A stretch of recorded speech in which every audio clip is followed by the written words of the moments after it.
The good thing was my first day of teaching. We have something called student teaching where you have to learn how to teach for a certain amount of credit, certain amount of hours. My first day of student teaching, I was actually able to stop a young man from doing something that would have severely impacted his the rest of his life. But me just being there, me and him had a conversation about it. He wasn't being understood the way that he felt like he should have been understood or treated, and I was able there to add a buffer and sort of bridge the communication between the teachers that was presently there and the students. And that's when I realized that I had a unique way of building with the students, and a lot of it come from the teachings of the 5% nation, of our nation, how we interact with the youth, how we respect the youth, how important they are to us. They can that actually resonates with them. So, as you know, we say we got to show and prove. You've seen before you heard. That child kind of knows who you are and what you're about before you ever open your mouth. Right. And that's helpful, or it can work for you or against you, right, depending on who you are and what you're doing. Yeah. God, this conversation is so rich. You know what I'm saying? Because there's like so many different areas where I could go in terms of like, special ed and what it means to our youth, what it means to, especially in this culture, right? Yes. And even the adults, God, because to be honest with you, I see a lot of special ed. I recognize, because I'm from that background, yes. I recognize special ed in our nation. Yes. I recognize special ed in our community. Yes.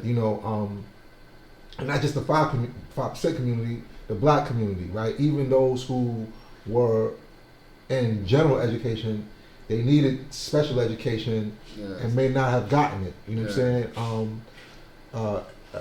Yeah, that's interesting that you say that, because that's exactly why I started my company, Upon Me, SPED and STEM, so that I can give the individualized help to every student. Because it's not fair that only one particular segment, one particular segment of the student population gets kind of what they need. So the stigma on special education is that sort of the child maybe or the student may be not able to do it, so they need some like additional help. That's not always the case. Sometimes it's as simple as one student you may be able to tell them the instructions. One student you just write it down and you show it to them. So it's just about doing the knowledge to that individual, kind of seeing what they need, how we can help them, and then just doing it. With special education, there's less barriers to do that. With general education, there's kind of a set regimen and it's very rigid, and it's hard to detach a student from having to follow that guideline. So even though we have great teachers, we have great students, it's just the policy that's in place doesn't allow great teachers to be great teachers, and it kind of doesn't allow great students to be great students. It allows them both to adhere to the curriculum that's in place, and it allows them to adhere to the school rules, regulations, and policies. Now, they don't always match up.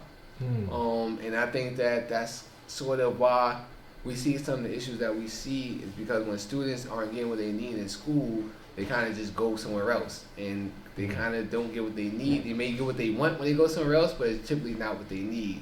And then it just kind of falls, the gap becomes bigger. And then that's when they have this people teaching in the streets who hope when willfully they can run into, they can kind of guide them back on the right path, or guide them back towards some sort of educational training. Because not everybody, like you said, not everybody learns the same way. Right. And statistically speaking, males in particular, we don't have the same physical capabilities as females to just sit still. It has something to do with the testosterone in our body, which encourages us to get up and move. And the females have estrogen, which allows them to kind of stay in a more relaxed manner. And that's why you see the disparities and the disciplinary tactics between the males and the young males and young females.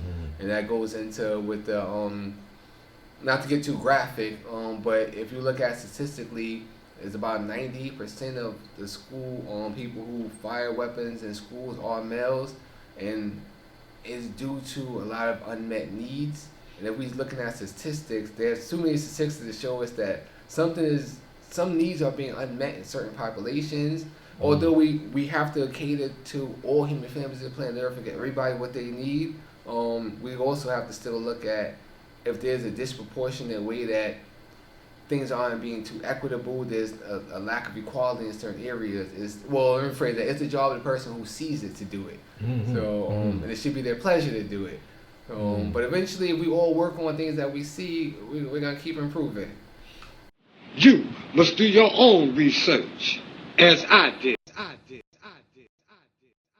INFMEGA did this.